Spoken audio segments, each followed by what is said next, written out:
Hello students, last lecture में हमने coordination compound जो है उनमें हमने स्टीरियो आइसोमेरिज्म स्टार्ट करी थी। स्टीरियो आइसोमेरिज्म को दो पार्ट में डिवाइड किया था, ज्योमेट्रिकल आइसोमेरिज्म और ऑप्टिकल आइसोमेरिज्म। ज्यामितीय समवायता और प्रकाशिक समवायता। जो ज्यामितीय समवायता है उसमें हमने कोऑर्डिनेशन नंबर 4 समन्वय संख्या 4 वाले जो वर्ग समतलीय कॉम्प्लेक्स होते हैं, मतलब कि जो स्क्वायर प्लेनर कॉम्प्लेक्स होते हैं, उनमें किस तरीके से वो cis trans geometrical isomerism show करते हैं, वो चीज़ हमने पढ़ी थी।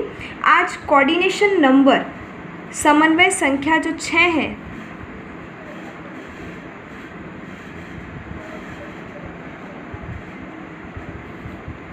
Coordination number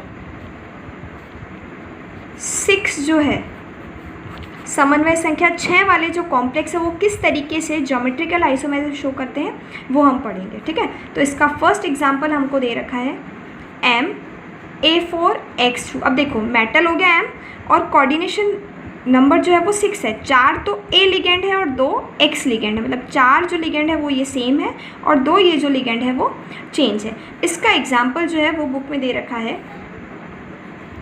cobalt central atom है, ठीक है, और हमको दे रखा है NH3 का होल 4 Cl2। ठीक है, 4 अमीन सेम लिगेंड हो गए और 2 क्लोरीन जो है वो सेम लिगेंड हो गए। अब देखो यहाँ पे डिफरेंट जो है 4 अमीन सेम है, 2 क्लोरीन है। अब इनका सिस अरेंजमेंट, मतलब जब भी लिगेंड्स के बीच में जब भी 90 डिग्री का एंगल अगर होता है, सेम लिगेंड के बीच में जब भी 90 डिग्री का एंगल अगर होता है तो उस अरेंजमेंट को हम सिस अरेंजमेंट कहते हैं। ठीक है, अब जो हमने एग्जाम्पल लिखा है वो ये है CO NH3 का होल 4 Cl2। अब इसकी दो फॉर्म है, सिस फॉर्म और ट्रांस फॉर्म।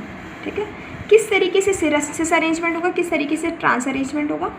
देखो ये कोबाल्ट सेंटर एटम हो गया। ऑक्टाहेड्रल इनकी ज्योमेट्री होती है, ज्योमेट्री आगे आएगी नेक्स्ट लेक्चर्स में।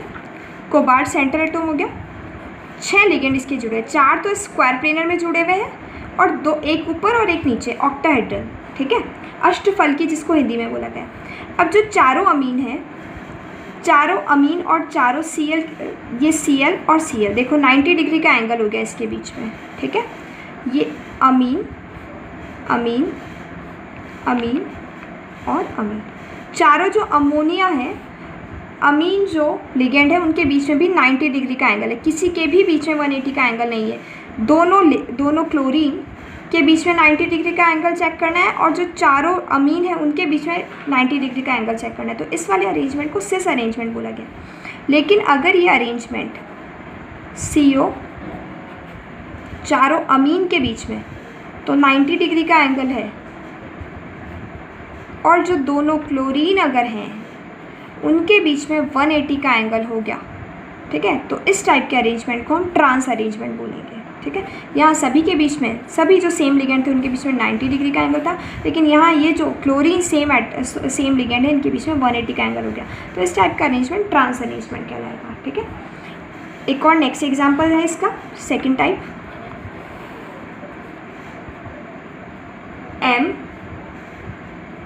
MA3 और B3।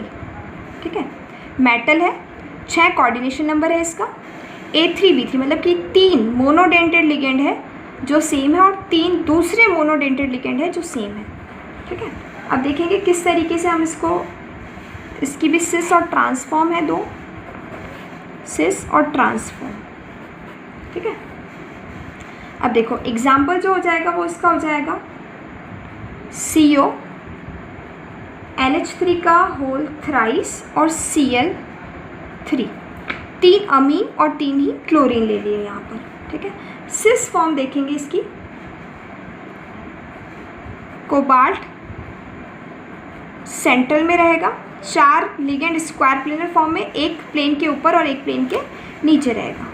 कौन सा किस तरीके से जोड़ना है, देखो जो 3 क्लोरीन है और 3 अमीन है, तीनों क्लोरीन के बीच में देखो 90 डिग्री का एंगल हो गया, और तीनों जो अमीन है उनके बीच में भी 90 डिग्री का एंगल है। ठीक है, इनका 3D मैं बहुत बार तुमको क्लास में बता चुकी हूँ, तो तुमको आना चाहिए, और इस वीडियो में अभी मैं 3D में तुमको नहीं बता सकती।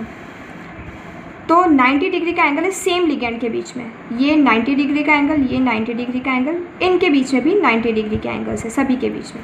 और ट्रांस में अगर किसी भी सेम लिगेंड के बीच में अगर 180 का एंगल अगर हो जाता है तो वो ट्रांसफॉर्म हो जाएगा। जैसे यहाँ Cl और Cl को हमने ट्रांस पे ले लिया, बाकी यहाँ Cl NH3 और NH3, तो देखो 2 अमीन के बीच में भी 180 का एंगल हो गया और 2 क्लोरीन के बीच में भी 180 का एंगल हो गया, जबकि यहाँ पर ऐसा नहीं था, तो ये जो फॉर्म हो गया वो ट्रांसफॉर्म हो गया। ठीक है, नेक्स्ट एग्जाम्पल हम देखेंगे कोऑर्डिनेशन नंबर 6 का, MAA का होल ट्वाइस और X2। अब देखो ये जो फॉर्मूला है इसको समझ में आना चाहिए। M मतलब मेटल, AA का होल ट्वाइस मतलब कि ये कोई बाइडेंटेड लिगेंड है। ठीक है, बाइडेंटेड लिगेंड है जिसकी डोनर साइड जो है AA मतलब कि जिसकी डोनर साइड दोनों सेम है, अलग अलग एटम नहीं है, और X2 मतलब कि कोई अलग लिगेंड है, 2 सेम। तो यहाँ इसका एग्जाम्पल हो जाएगा CO मतलब कोबाल्ट मेटल हो गया। EN, अब देखो इथाइलिन डाइअमीन जो होता है उसमें डोनर एटम दोनों नाइट्रोजन होती है, और EN मैंने आपको बताया था इथाइलिन डाइअमीन का एब्रीविएशन होता है, इसको हम पहले डिस्कस कर चुके हैं। अब देखो पूरा इथाइलिन डाइअमीन तो यहाँ बना नहीं सकते, तो EN बनाया है यहाँ पर। ठीक है, तो X2 हो जाएगा, और यहाँ पर X2 की जगह हो गया Cl2। ठीक है, तो देखो बाइडेंटेड लिगेंड हो गया और ये Cl हो गया। अब देखो इसकी भी 2 फॉर्मेट हो सकती है, सिस और ट्रांस। पहले मैं इसमें ट्रांस फॉर्म बता रही हूँ आपको। कोबाल्ट 6 डोनर एटम है, इसके 6 लिगेंड्स जुड़े हुए। अब देखो EN मतलब कि इथाइलिन डाइअमीन को अगर मैं खोल के लिखूँ तो NH2 CH2 और यहाँ ये NH2, इस तरीके से खोल के यही रिंग इस साइड भी होगी, और यहाँ पे मैंने EN लिख दिया, पूरा नहीं बनाया। ठीक है, ऊपर Cl नीचे Cl, तो देखो Cl और Cl के बीच में 180 का एंगल है, और दोनों जो इथाइलिन डाइअमीन है उनके बीच में भी 180 का एंगल है। तो इस वाली फॉर्मेट को हमने बोला ट्रांस फॉर्मेट। सिस फॉर्मेट में ऐसा नहीं होगा। कोबाल्ट यहाँ पे एक रिंग लग गई EN, 2 डोनर साइड हो गई, दूसरी डोनर साइड ये हो गई EN, एक ये, और यहाँ Cl और Cl दोनों के बीच में 90 का एंगल है, सभी के बीच में 90 डिग्री का एंगल है। तो इस वाली फॉर्मेट को बोला हमने सिस। ठीक है, ये थोड़ा सा ध्यान से देखना और ध्यान से समझना। वापस रिपीट करियो, Cl और Cl के बीच में 180 का एंगल हो गया। यहाँ जो इथाइलिन डाइअमीन है उसका स्ट्रक्चर ये होता है, इसको खोल के नहीं बताया गया है, इसका ये एब्रीविएशन है, इसको इस तरीके से बताएंगे। एक रिंग का फॉर्मेशन होता है, तो एक रिंग पूरी यहाँ बनी, मतलब एक इथाइलिन डाइअमीन यहाँ लगा, दूसरा इथाइलिन डाइअमीन यहाँ लगा। ठीक है, तो ये दोनों के बीच में 180 का एंगल है, तो ट्रांस हो गया। ये आप क्लोरीन को देख लो, और यहाँ पे सिस वाली फॉर्मेट में ऐसा नहीं है, इसके और इसके बीच में यहाँ एक इथाइलिन डाइअमीन लगा है, ये 2 डोनर साइट है यहाँ पर भी, और इनके बीच में 90 का एंगल, और दोनों क्लोरीन के बीच में भी 90 डिग्री का एंगल है। ये अपना यहाँ तक ज्योमेट्रिकल आइसोमेरिज्म जो है वो कोऑर्डिनेशन नंबर 6 के अंदर कंप्लीट होता है।